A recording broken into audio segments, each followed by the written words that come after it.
Saudara-saudara, kita akan membahas satu tema yang sangat menarik, yaitu tradisi pemilihan paus yang bernama konklav.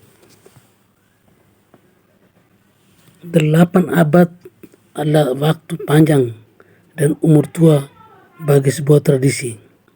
Sama halnya dengan konklav atau pemilihan paus baru dalam Kasana Gereja Katolik Roma. Catatan terkumpul oleh kompas.com menunjukkan konklav atau yang lazim ditulis konklave berasal dari gabung dua kata bahasa Latin. Yang pertama adalah cum, yang berarti bersama atau dengan. Yang kedua adalah clavis, yang berarti kunci. Adalah Paus Gregorius X yang pertama kali menggunakan kata itu pada Juli 1274. Paus saat itu mengumumkan peraturan prosedur pemilihan paus. Sampai sekarang konklav dilakukan dalam sebuah rapat tertutup. Konklav dimulai dalam rentang waktu 15 hingga 20 hari sejak meninggalnya paus. Perhelatan itu dilakukan di Kapel Sistina, sebuah lokasi kediaman paus yang masih berada satu kompleks dengan Basilika Santo Petrus di Vatikan. Penetapan jangka waktu itu dilakukan pada abad pertengahan. Soalnya kala itu transportasi menuju Vatikan yang berada dalam kota Roma masih terbilang sulit. Padahal peserta konklav adalah para kardinal dari seluruh dunia. Menariknya, jangka waktu tersebut tetap dilakukan sampai sekarang. Pertimbangannya, ada waktu cukup bagi para kardinal bertukar pikiran soal keadaan gereja Katolik. Meski tidak menjadi keharusan, masa waktu tersebut bisa pula dimanfaatkan untuk membicarakan calon pengganti paus. Waktu jeda tersebut istilahnya novem diales.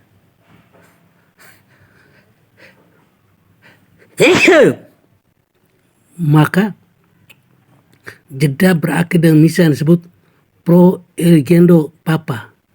Dalam misa yang dilaksanakan di Basilika Santo Petrus pada pagi hari, seluruh kardinal hadir. Usai misa, konklav pun dimulai di Kapela Sistina. Alat komunikasi.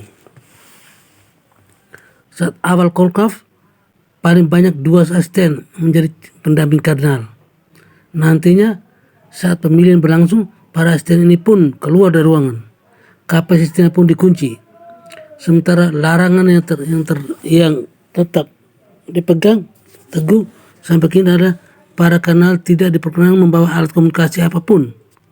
Para kardinal juga dilarang berkomunikasi keluar dengan siapapun. Para kardinal selanjutnya mengadakan pemilihan secara rahasia. Setiap pembocoran mengenai tendensi atau sirkumstansi pemilihan dihukum dengan ekskomunikasi atau diasingkan dari gereja Katolik Roma. Setiap orang Katolik yang sudah dibaptis dari jenis kelamin laki-laki dan lebih dari 30 tahun usianya boleh dipilih oleh paus, meskipun selalu terpilih salah satu kardinal. Saat lainnya adalah paus terpilih mesti memenuhi 2/3 suara dari total kardinal terkumpul. Para kardinal pemilihan berumur lebih dari 60 tahun. Prestasi ini ditambah satu andai jumlah kardinal bukan kelipatan 3. Pemilihan jika perlu bisa berlangsung 7 kali dalam periode 3 hari.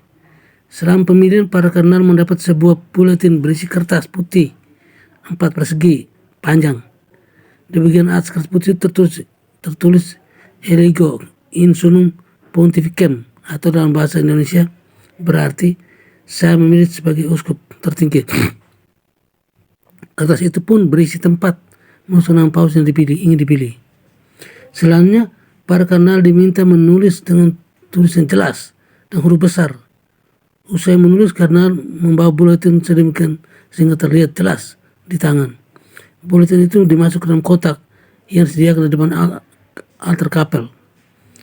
Pada akhir pemilihan, buletin-buletin itu dibakar dengan penambahan bahan kimia.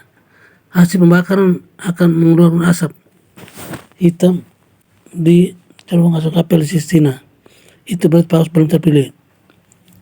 Lain halnya kalau yang keluar asap putih dari cerobong yang kelihatan jelas oleh kailak dari luar kapel Sistina 18 Rika 1 Petrus, itu berarti paus baru sudah terpilih. Basis terakhir, saat paus terpilih, Dewan Kardinal yang memimpin proses pemilihan menanyakan apakah yang bersangkutan bersedia menerima jabatan. Bila jawab positif, paus baru akan ditanya mengenai nama akan digunakan selama masa jabatannya.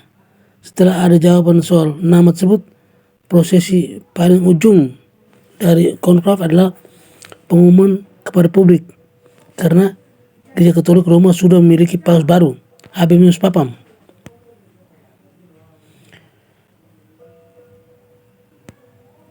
Iya, sekian dan terima kasih.